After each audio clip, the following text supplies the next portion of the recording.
जय जय श्री राधे सभी भक्तों को।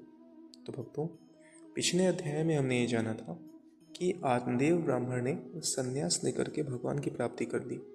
अब इस अध्याय में सूत जी कहते हैं कि हे शौनक जी, पिता के वन में चले जाने पर एक दिन धुंधुकारी ने अपनी माता को बहुत मारा और बोला, बता धन कहाँ रखा है, नहीं तो मैं तेरी बहुत पिटाई करूँगा। उसकी इसी धमकी से डरकर और पुत्र के उपद्रव से दुखी होकर वह रात्रि में कुएं में जाकर गिर गई और उसकी मृत्यु हो गई। योगनिष्ठ गोकर्ण जी तीर्थ यात्रा के लिए निकल गए। उन्हें इन सब घटनाओं से कोई सुख या दुख नहीं होता था, क्योंकि उनका न तो कोई मित्र था और न ही कोई शत्रु था। धुंधुकारी 5 वैश्याओं के साथ घर में रहने लगा। उनके लिए खूब ढेर सारी भोग सामग्री जुटाने लगा, जिससे उसकी बुद्धि भ्रष्ट हो गई। एक दिन उन वैश्याओं ने उससे बहुत सारे गहने मांगे, जिसके लिए उन्होंने बहुत सारा धन यहाँ वहाँ से चुरा करके ले आया। चोरी का बहुत सारा धन देखकर रात्रि के समय उन वैश्याओं ने विचार किया कि यह तो रोज ही चोरी करता है, इसीलिए एक दिन इसे राजा अवश्य पकड़ लेंगे। राजा इसका सारा धन छीनकर निश्चय ही इसे प्राणदंड दे देंगे। जब इसे एक दिन मरना ही है, तब क्यों न हम इसे पहले ही मार दें और इसका सारा धन हम ले लें। इसे मारकर हम इसका सारा धन ले जाकर बहुत ही सुख चैन से जिएंगे। ऐसा निश्चय कर उन्होंने सोए हुए धुंधुकारी को रस्सियों से कस दिया और उसके गले में फांसी लगाकर उसे मारने का प्रयत्न किया। इससे जब वह जल्द ही नहीं मरा तो उन्हें बड़ी चिंता हुई। तब उन वैश्याओं ने उसके मुख पर बहुत से दहकते हुए अंगारे डाले। इससे वह अग्नि की लपटों से बहुत ही ज़्यादा छटपटा कर मर गया और अपने कुकर्मों के कारण बहुत भयंकर प्रेत बना। वह बवंडर के रूप में सर्वदा 10 दिशाओं में भटकता रहता तथा शीत घाम से संतप्त और भूख प्यास से व्याकुल होकर हाँ देव चिल्लाता रहता, परंतु उसे कहीं भी कोई आश्रय नहीं मिला। कुछ काल बीतने पर गोकर्ण जी को लोगों के मुख से धुंधुकारी की मृत्यु का समाचार मिला। तब उन्हें बहुत ही दुख हुआ और उसे अनाथ समझकर उसका गया में श्राद्ध करवाया। इसी प्रकार घूमते घूमते गोकर्ण जी अपने नगर में आए और रात्रि के समय दूसरों की दृष्टि से बचते हुए सीधे अपने घर में चले गए और सोने लगे। वहां पर अपने भाई को सोया देखकर आधी रात के समय धुंधुकारी ने अपना बड़ा विकट रूप दिखाया। कभी भेड़ा, कभी हाथी, कभी भैंसा, कभी इंद्र और कभी अग्नि का रूप धारण करता। अंत में वह मनुष्य के आकार में प्रकट हुआ। ये विपरीत अवस्थाएं देखकर गोकर्ण जी ने निश्चय किया कि यह कोई दुर्गति को प्राप्त हुआ जीव है। तब गोकर्ण जी ने कहा, तू कौन है? रात्रि के समय ऐसा भयानक रूप क्यों दिखा रहा है? तेरी यह दशा कैसे हुई, हमें बता। तू प्रेत है, पिशाच है अथवा कोई राक्षस है? सूत जी कहते हैं कि गोकर्ण से इस प्रकार पूछने पर धुंधुकारी जोर जोर से रोने लगा। उसके बोलने में शक्ति नहीं थी। तब गोकर्ण जी ने अंजनी में जल लेकर उसे अभिमंत्रित किया और उसे उस प्रेत पर छिड़का। इससे उस प्रेत का कुछ पाप कम हुआ और वह कहने लगा। प्रेत बोला, मैं तुम्हारा भाई हूँ धुंधुकारी।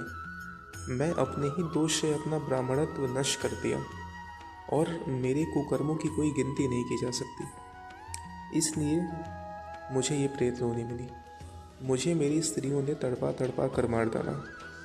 इससे अब प्रेत योनि में पड़कर मैं दुर्दशा पड़ रहा हूँ। भाई, तुम दया के समुद्र हो, अब किसी प्रकार जल्दी ही मुझे इस योनि से छुड़ाओ। गोकर्ण जी ने कहा, भाई, मुझे इस बात का बड़ा आश्चर्य है, फिर भी मैंने तुम्हें गया में श्राद्ध करवाया तुम्हारे लिए।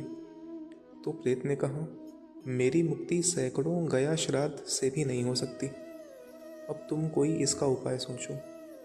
प्रेत की बात सुनकर गोकर्ण जी को बड़ा आश्चर्य हुआ और वे कहने लगे, यदि सैकड़ों गया श्राद्ध से भी तुम्हारी मुक्ति नहीं हो सकती, तब तो तुम्हारी मुक्ति असंभव है। तुम एक काम करो, अभी निर्भय होकर अपने स्थान पर रहो। मैं विचार करके तुम्हारी मुक्ति के लिए कोई दूसरा उपाय करता हूँ। गोकर्ण की आज्ञा पाकर धुंधुकारी वहाँ से अपने स्थान पर चला गया और गोकर्ण जी ने रात भर विचार किया, लेकिन उन्हें कोई उपाय नहीं सोचा। तब गोकर्ण जी ने बहुत सारे विद्वान, ज्ञानी और वेदज्ञों से पूछा। सारे विद्वान जनों ने शास्त्रों को उलट पुलट कर देखा तो भी उन्हें धुंधकारी की मुक्ति का कोई उपाय नहीं मिला। तब सभी ने यह निश्चय किया कि इसके विषय में स्वयं भगवान सूर्य जो आज्ञा करें वही करना चाहिए। अंततः गोकर्ण जी ने अपने तपोबल से सूर्य की गति को रोक दिया और उन्होंने स्तुति की, भगवान आप सारे संसार के साक्षी हैं, मैं आपको नमस्कार करता हूँ। आप कृपा करके धुंधुकारी की मुक्ति का कोई साधन बताइए। गोकर्ण की यह प्रार्थना सुनकर सूर्यदेव ने दूर से ही स्पष्ट शब्दों में कहा कि श्रीमद् भागवत के पारायण से ही इस प्रेत की मुक्ति हो सकती है और तुम यत्न कर इसे ही करो। अंततः गोकर्ण जी भी ने ये निश्चय किया कि धुंधुकारी को मैं श्रीमद् भागवत महापुराण की साप्ताहिक कथा सुनाकर उद्धार करूंगा। यह सुनते ही देश और गांव से अनेक लोग कथा सुनने के लिए आए और बहुत सारे देवताओं ने भी इसे देखकर बहुत आश्चर्य किया। जब गोकर्ण जी व्यास गद्दी पर बैठे और कथा कहने लगे तब वह प्रेत भी वहां आया और इधर उधर बैठने के लिए स्थान ढूंढने लगा। इतने में ही उसकी दृष्टि एक सीधे रखे हुए 7 गांठ वाले बांस पर पड़ी। उसके नीचे के छिद्र में घुसकर वह कथा सुनने के लिए बैठ गया। गोकर्ण जी ने एक वैष्णव ब्राह्मण को मुख्य श्रोता बनाया और प्रथम स्कंद से ही स्पष्ट स्वरों में कथा सुनानी आरंभ की। सायंकाल में जब कथा को विश्राम दिया गया तब एक बड़ी विचित्र बात हुई। वहाँ सभा के दशों ओर देखते ही देखते बांस की एक गांठ बहुत जोर से आवाज करके फट गई। इसी प्रकार दूसरे दिन सायंकाल में दूसरी गांठ फटी, तीसरे दिन तीसरी, इसी प्रकार 7 दिन में उस बांस की सारों गांठें एक एक करके फट गई और धुंधुकारी पवित्र होकर प्रेत योनि से मुक्त हो गया और दिव्य रूप धारण करके सबके सामने प्रकट हुआ। उसका मेघ समान श्याम शरीर पीतांबर और तुलसी की मालाओं से सुशोभित था। सिर पर मनोहर मुकुट और कानों में कमनीय कुंडल झिलमिला रहे थे। उसने तुरंत अपने भाई गोकर्ण को प्रणाम करके कहा, भाई तुम्हारी कृपा से मुझे प्रेत योनि से मुक्ति मिल गई है। यह प्रेत पीड़ा का नाश करने वाली श्रीमद् भागवत की कथा धन्य है। श्री कृष्णचंद्र के धाम की प्राप्ति कराने वाले इस श्रीमद् भागवत पुराण की साप्ताहिक कथा को धन्य है। जब सप्ताह श्रवण का योग लगता है तब सारे पाप थर्रा उठते हैं कि अब भागवत कथा जल्द ही हमारा अंत कर देगी। जिस प्रकार आग गीली सूखी छोटी बड़ी सभी तरह की लकड़ियों को जला देता है, उसी प्रकार श्रीमद् भागवत का श्रवण मन वचन और कर्म द्वारा किए गए नए पुराने छोटे बड़े सभी पापों को भस्म कर देता है। जिस समय धुंधुकारी ये सब बातें कह रहा था उसके लिए वैकुंठवासी पार्षदों सहित एक विमान आया। उससे सब ओर मंडलाकर प्रकाश फैल रहा था। सब लोगों के सामने ही धुंधुकारी उस विमान पर चढ़ गया। तब उस विमान पर आए हुए पार्षद को देखकर गोकर्ण जी ने पूछा, हे पार्षदों, यहाँ हमारे अनेक श्रोतागण और भी हैं, सबके लिए आप लोग विमान क्यों नहीं लेके आए? हम देखते हैं कि यहाँ सभी ने समान रूप से कथा सुनी, फिर भी फल में इस प्रकार भेद क्यों हुआ?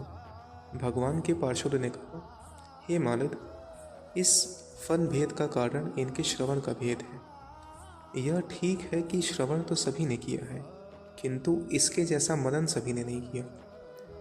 इस प्रेत ने एक ही स्थान पर बैठकर 7 दिन तक निराहार रहकर श्रवण किया और सुने हुए विषय का स्थिर चित्त से मनन किया। जो ज्ञान दृढ़ नहीं होता वह व्यर्थ हो जाता है। इसी प्रकार ध्यान न देने से श्रवण का और संदेह से मंत्र का चित्त के इधर उधर भटकने रहने से जब का भी कोई फल नहीं होता।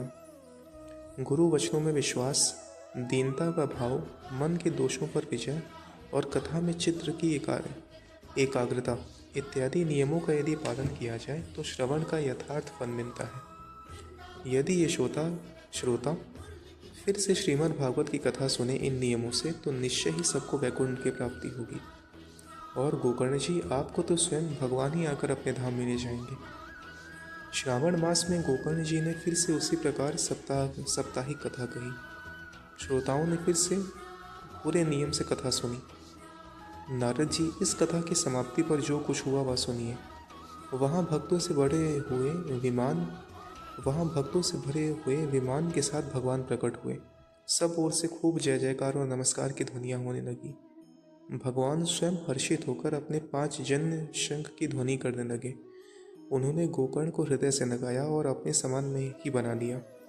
उन्होंने क्षण भर में ही अन्य सभी श्रोताओं को भी मेघ के समान श्याम वर्ण, रेशमी पीताम्बरी और किरीट और कुंडल से विभूषित कर दिया।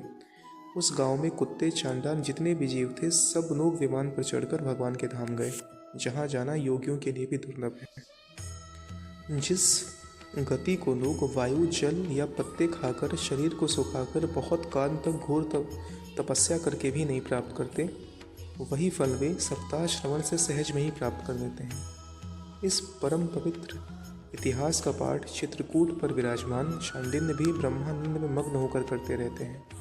यह कथा बड़ी ही पवित्र है, एक बार श्रवण से ही समस्त पाप राशि को भस्म कर देती है। यदि श्रद्धा से इसका पाठ किया जाए तो इससे पितृगण को भी बड़ी तृप्ति होती है और नित्य पाठ करने से मोक्ष की प्राप्ति होती है। तो भक्तों, ये थी हमारे श्रीमद् भागवत पुराण के प्रथम अध्याय की कथा।